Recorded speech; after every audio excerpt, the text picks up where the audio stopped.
Go, boys. Time for another banger. What is going on? Welcome back to another video.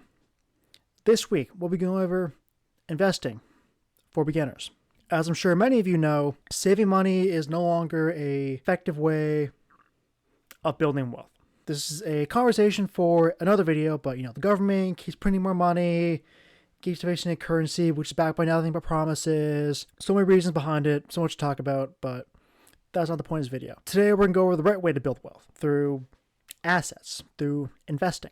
Because instead of just hoarding dollars and using that as a way to build wealth, you're going to put your money to work by putting money into assets, into investments, and having those grow over time.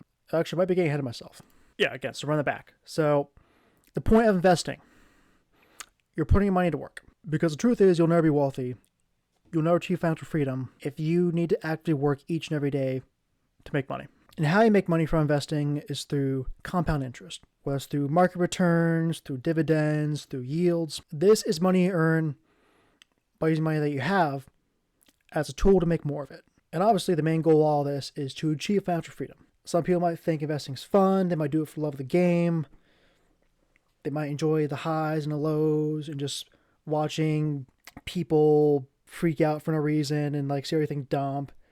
And they pull a Buffett and buy the dip like a boss. But regardless of how you view the market or your enjoyment of it or not, this is the main reason why you invest. To build wealth so that you can be financially free, retire, and not have a source of money bound by time. Before you get investing, there are a few things you need to consider. You need to consider a few big picture items and a couple of things pertaining to you. The market will be manipulated and go in certain directions based off these things here. So look at the big picture of macroeconomics, the economy. We look at numbers like the consumer price index, unemployment, things like this. Real life numbers that pertain to everyday people. Are people able to have jobs? Are everyday things affordable? Looking at real things that matter to everyday people. Because at the end of the day, Amazon's earnings or Lockheed's dividend yield doesn't really affect you. Now, next factor that has been in the limelight a lot the past few years is inflation. And with that as well, liquidity. Again, this is a conversation for another video, but we talk about all the time how the government does nothing print money, there's no fiscal responsibility,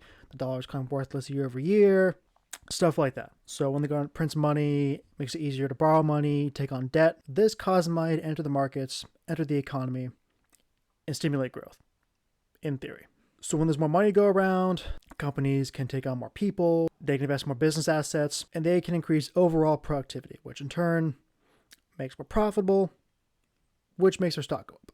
And obviously when there's more money to go around, people have more of it, people have more money to put in the markets to take more risks, which also causes the markets to go up too. And now following these two things with risk sentiment, are people risk on or risk off? Are people putting all their money into more speculative things, more thematic investments? Are people willing to take more outsized bets? Or is everybody in a panic because they think the world's ending, the economy's going down the drain, and put everything they have in fixed income and cash? And obviously the last one is global conflict and uncertainty. Is Trump threatening more tariffs? Are we bombing our country in the Middle East? Are we going to war? Stuff like that. And now on to personal factors. Start off with your risk appetite. Are you someone who's young, who has plenty of time in this game, who wants to be a bit more risky, a bit more speculative what they invest in? Are you someone who is older, on the cusp of retirement? Are you someone who's really trying to mitigate risk while still having some growth into your latter years? Next is available capital. How much can you put in? How much can you afford to lose? Are you someone who's doing what they can to max out their Roth, make a healthy contribution in their younger years, but doesn't have too much to throw at the markets? Or are you a whale who can splash some serious cash? Are you someone who can stomach the comparatively limited volatility of the markets? Or someone who is fine with their investment going to zero? Worst case scenario. And what is your reason behind why pick an asset? Is something that you're fairly hands-on with? You buy a lot of the product, like an Apple, an Amazon? Are someone who wants to be funny and silly and do a little insider trading with the company they work for? Is it something that you believe in long-term? You need to have reason for why you're investing into a particular asset, into a asset class. It has to be more than your buddy recommended it or you heard about it in a video. Do you see stocks as more in speculation? Do you see crypto as more than magic internet money? So on and so forth. The best thing to invest to is something that you understand and something that you believe in. The markets may not always follow that logic, but that's key to succeeding in the markets long term. So now, what are some of these asset classes and wealth building tools that you can access or at least have exposure to? To start off with securities, stocks or ETFs. Stocks primarily trade off data and financials like revenue, price earnings, overall growth, but they trade off sentiment and news as well. A perfect example is the recent flash crash of a lot of the Mag 7. So like Apple, Amazon, Microsoft, they all had good numbers. Their companies are still profitable, still in demand, but some negative or bearish story about AI came out, took a hit in sympathy. So in these short-term moments, it can be frustrating, but long-term good companies move up and to the right. And that is one of the main ways you make income from investing in securities, stocks, ETFs, is that you strategically capture long-term price appreciation or through dividends, which is where a company shares profit with its investors. Now to branch off a bit, we talked about ETFs a bit, we'll talk about some more. Essentially, an ETF is a tool used to diversify across the overall market or segments of a market. So think about ETFs like VOO, SPY, QQQ. These cover the S&P 500 and NASDAQ indexes, which these indexes make up 100, 500 different stocks based off market cap. So instead of just buying the Mag 7 directly,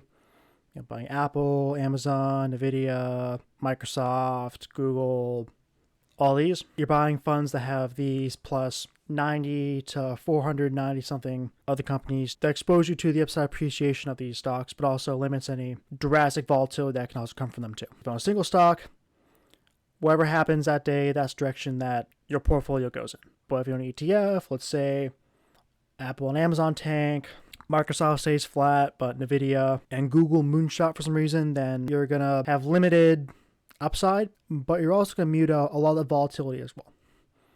And take that effect across 100 to 500 other stocks, other companies, you can start to see the benefit in that. And also ETFs go over more than just the overall market. You have thematic ones that cover things like AI, energy, healthcare, so on and so forth. If you can think of it, it probably exists. So now cryptocurrency, it's been a pretty interesting one the past couple of years. It goes up a lot, it goes down a lot. Some people view it as digital gold, some people view it as a Ponzi scheme.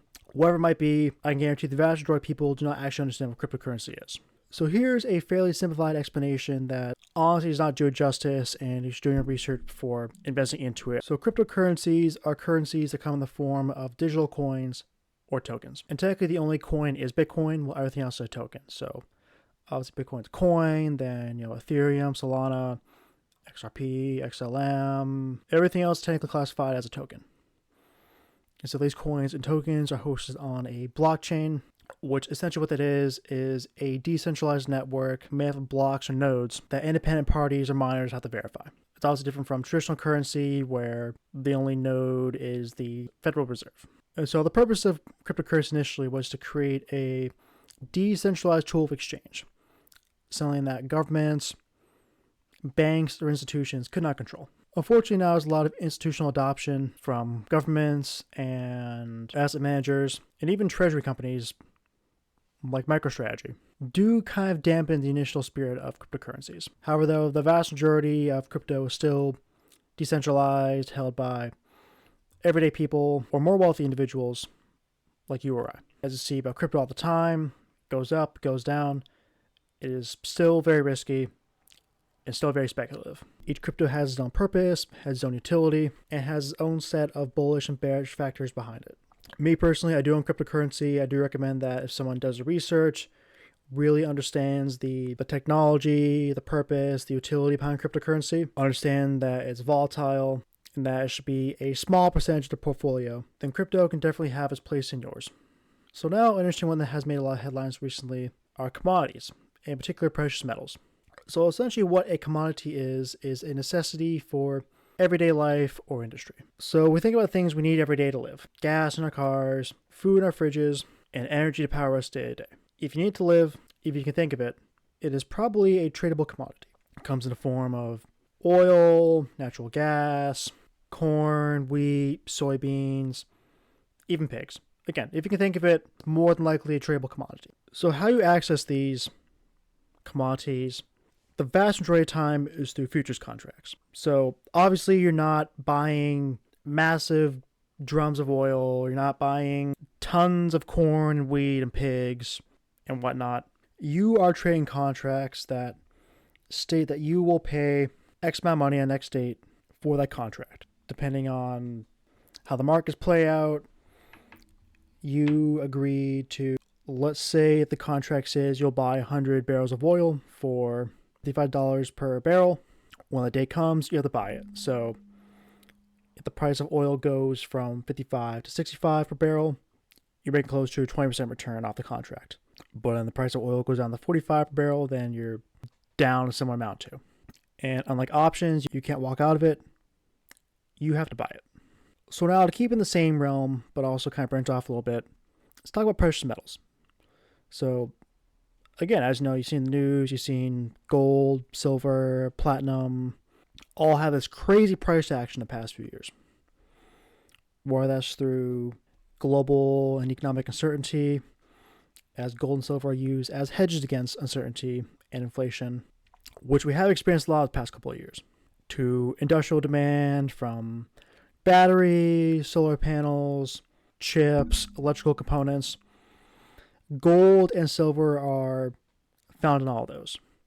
And as you know, the recent boom in AI and all this technology, there's a much bigger demand for all these things, a much greater consumption, which is now driving up prices. So if you're someone who believes in long-term economic growth and technology, then silver could be a good buy for you, as there is a significant industrial demand for it. And if you're someone who views uncertainty to continue to increase, to continue to see the dollar collapse and fiat currency go nothing and go back to a gold standard, then gold may be a good buy for you, as expensive as it is. And if you can't afford to buy gold or silver, then there's plenty of stocks and ETFs that follow the price action and industry of gold and silver. So now on to bonds. What are bonds? Bonds are essentially the debt held by government or private entities. As the government continues to print more money, take on debt, as companies need funding to continue to grow their operations, they're going to need more money, as the Federal Reserve or private equity can only do so much. So look out to citizens, to investors, to give them money in the form of bonds, whether that's treasuries through the Fed or corporate bonds for each corporation. So bonds are your quintessential fixed income asset. It gives you a return each every month through a coupon, which is the government or company making payments on their debt. And as most debt is paid with interest on top of it, that interest is given to you, the lender, through a coupon or a fixed payment each every month. And by the time the term of the loan comes to an end, you are repaid your principal that you initially put in. Now, obviously, no asset is risk-free. If you're buying treasuries, if you still think the government can pay off its debt, then it's a pretty safe option for you. And if you're buying corporate bonds, depending on the company you buy, it can be pretty safe to pretty risky. If you're buying bonds from the Mag 7, from a well-established company that's probably not going to go bankrupt anytime soon, it can be a good investment. If you're someone who wants to have a higher yield, but also understands that the company is not as well-established and has a high likelihood of failure, and in turn default, they can pose some risk. Again, your risk appetite is up to you and you alone, but comparatively, these are some safer options. So now on the last one is real estate. A little caveat is that if you're someone who's like my age, don't have the access to capital to be able to get into it, you can still get into it through some like ETFs or other tools which give you some access to profits made by rental companies or developers. But with real estate itself, real estate makes up properties, buildings, or land that is utilized for investing or income. Now, there's a few ways you can go about it. Either you can fix and flip, take a rundown house, polish it up, sell it for profit. You can hold it long term, so you believe an area is going to have a population boom as industry or demand continues to pile in there. You will see price appreciation in that real estate. Another way too to earn income is through renting out your properties, becoming a landlord. It's definitely passive, but it's not easy, as you're dealing with people. The last one is if you really want to dive into the business of real estate, getting into construction, getting into developing in certain areas can be profitable too, but you're going to be jumping into that business of real estate rather than just investing in it. All right, so guys, we have reached the end of this video, reached the end of this deep dive into investing, into different asset classes that you can add to your portfolio. Hopefully you walk away with a newfound understanding and appreciation for the importance of investing when it comes to building wealth. So if you enjoyed this video, like and comment, subscribe if you feel it warrants it, and I'll see you guys in the next one. You guys take care.